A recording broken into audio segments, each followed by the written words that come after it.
கற்பாரி ராமபிரானை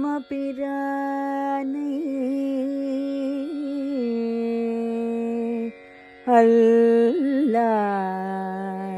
மற்றும் கற்பரோ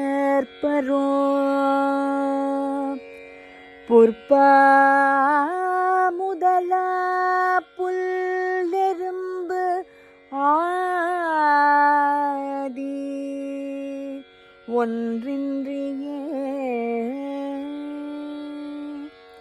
நற்பால் அயோத்தியில் வாழும் சராச்சரம் முற்றவும் நற்பாலுக்கு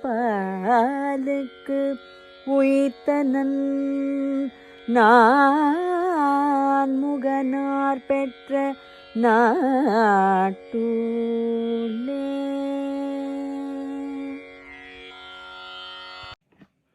ஸ்ரீமதே ராமானுஜாய நமஹ. ஸ்ரீமதே நிகமாந்த மகாதேசிகாய நமஹ. ராமாயணம் போதிக்கும் நீதிகளில் இன்றைய தினம் நாம் பார்க்க இருப்பது மனைவி கணவனிடம் எவ்வாறு நடந்து கொள்ள வேண்டும் என்பது. சீதா பிராட்டி அனுஷ்டித்து காண்பித்த ஒரு விருத்தாந்தத்தை இங்கு பார்த்து அதன் மூலம் மனைவிமார்கள் கணவன்களிடத்தில் எவ்வாறு நடந்து கொள்ள வேண்டும் என்பதை நாமும் அறிந்து கொள்வோம். ராமர் சித்திரக்கூட்டத்திலிருந்து சீதா பிராட்டியுடனும் லக்ஷ்மணனுடனும் தண்டகாரண்யத்துக்கு செல்கின்றார். வழியில் பல ஆசிரமங்களை அடைகின்றார். அங்கு இருக்கும் பொழுது அங்கே மகர்ஷிகள் எல்லோரும் ராமரை வரவேற்கின்றனர். ஒரு ராஜோபச்சாரம் பண்ணி வரவேற்கின்றனர். ராமருக்கு கொஞ்சம் வெக்கமாக இருந்தது. நாம் இப்பொழுது ராஜா இல்லை, யுவராஜாவும் இல்லை, நாம் காட்டுக்கு ஒரு வனவாசம் பண்ணுவதற்காக வந்திருக்கோம். இப்படிப்பட்ட உபச்சாரங்களுக்கெல்லாம் நாம் தகுதி அற்றவனோ என்று ராமர் எண்ணினார். அதை அறிந்து கொண்ட மகர்ஷிகள் நகரஸ்தோ வனஸ்தோவா தொன்னோ ராஜா ஜனேஸ்வரஹா தேவயம் பவதாரக்ஷா பவத்விஷயவாசினஹா என்று சொல்கின்றார். நீ காட்டில் இருந்தாலும் நாட்டில் இருந்தாலும் நீ தான் எங்களுக்கு ராஜாவாக இருந்திருக்க. நாங்கள் எல்லோரும் உங்களுடைய ரட்சணத்தில் இருக்கின்றோம் என்று அவர்கள் சொல்கிறார்கள்.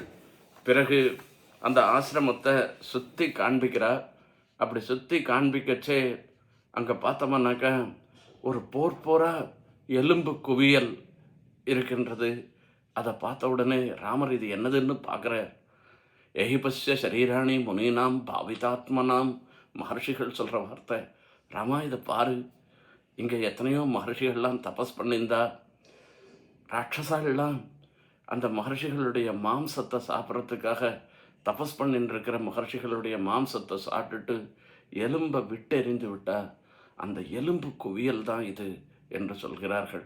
அதை கேட்ட உடனே ராமருக்கு ரொம்ப ரொம்ப மனசு கஷ்டம். இப்படி காட்டில் தபஸ் பண்ணுற மகர்ஷிகளை நாம் ராஜாவாக இருந்து ரட்சிக்காத போயிட்டது எவ்வளோ பெரிய தவறு என்பதை மனசில் நினச்சிண்டு அவர்கள் எதிர பிரதிஜை பண்ணுறார். உங்களுடைய தபஸுக்கு விரோதமாக இருக்கின்ற ராட்சசர்கள் அனைவரையும் நான் வதம் பண்ணி நீங்கள் சௌக்கியமாக தபஸ் பண்ணும்படியாக நான் செய்கிறேன் என்று சொல்கிறார். அதை அடுத்த உடனே அந்த ஆசிரமத்திலேருந்து இன்னொரு ஆசிரமத்துக்கு கிளம்பி போகிற வழியில் சீதா பிராட்டி ராமரை பார்த்து ஒரு வார்த்தை சொல்கிறா. இந்த நிகழ்ச்சிகள் எல்லாவற்றையும் நான் கேட்டுருக்கச்சே எனக்கு ஒரு விஷயம் தோன்றது. நான் சொல்கிறது உமக்கு ஞாபகப்படுத்துறதுக்கு தானே தவிர உம்மை திருத்துவதற்காக அல்ல.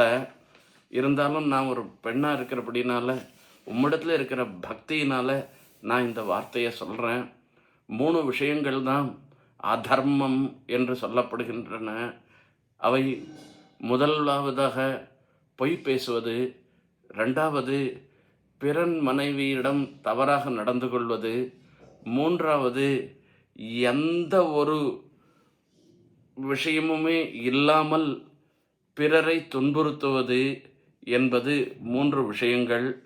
இதில் வரச்சே பொய் பேசுவது என்பதோ பிறன் மனைவியை தவறாக எண்ணுவதோ என்பதோ இது ரெண்டும் உம்மிடத்தில் எப்போவுமே இருக்காதுன்றது சித்தமான ஒரு விஷயம்.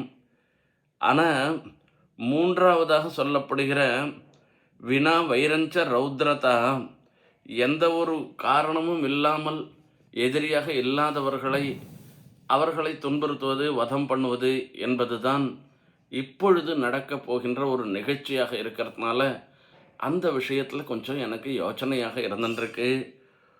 ஆகையால் தவனாஸ்ய மனுஷேந்திர நச்சாபூத்தே கதாச்சனா மனசாப்பி ததாராமா நச்சைத்தத் வித்யதே குவச்சித்து. உமக்கு இப்படிப்பட்ட ஒரு நிலைன்றது வரைச்சே நான் யோசனை பண்ணி பார்க்குறேன். அதோடு இல்லாத ஆயுதங்களை நம்ம கையில் வச்சிருந்தோம்னாக்கா நெருப்போடு சேர்ந்த ஒரு அக்னி மாதிரி எதனா ஒருத்தரை துன்புறுத்துவது தான் நடக்கும். நம்மளிடத்துல எந்த விதமான ஒரு அபச்சாரமும், நமக்கு எதுவும் விரும்பாத செயலை செய்யாத ராட்சசர்களை நாம் வதம் பண்ணுறேன்னு சொல்கிறது இருக்க, இது எப்படி தர்மமாகும்னு எனக்கு புரியலையே, இது அதர்மமாக இருக்குமோ என்னமோன்னு தோன்றதேன்னு சொல்கிறார். உமக்கு சீதா பிராட்டி அந்த இடத்துல முடிக்கச்சே சொல்கிறா. இதுக்கு ஒரு விற்த்தாந்தத்தையும் சொல்கிறா.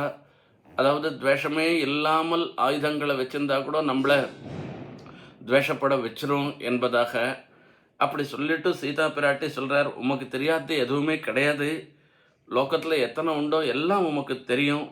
இருந்தாலும் கூட நான் பெண்ணாக இருக்கிறபடினால எனக்கே ஏற்பட்ட ஒரு பயம், கணவனிடத்தில் இருக்கக்கூடிய ஒரு பக்தி எப்பதானோ ஒரு அதர்மமாக ஆயிடுமோ என்கிற ஒரு எண்ணம்.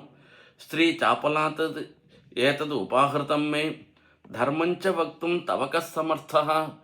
உமக்கு சொல்கிறதுக்கு, தர்மத்தை சொல்கிறதுக்கு யாருக்கு சாமர்த்தியம் இருந்துருக்கு?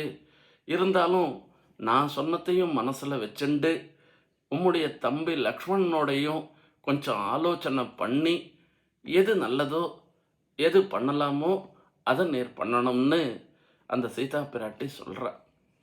இதுதான் மனைவி கணவனிடத்தில் அபிப்பிராயத்தை வெளிப்படுத்துகின்ற ஒரு முறை.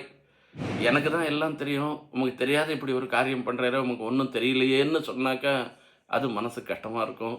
அதே மாதிரி அவர் ஒரு காரியம் பண்ணிட்டது பார்த்த உடனே இப்படி பண்ணியிருந்தா இன்னும் நன்னா இருக்குமேன்னு சொல்கிறது வேறு விஷயம், நீ பண்ணதெல்லாம் நன்னாலேன்னு சொல்கிறது ஒரு விஷயம்.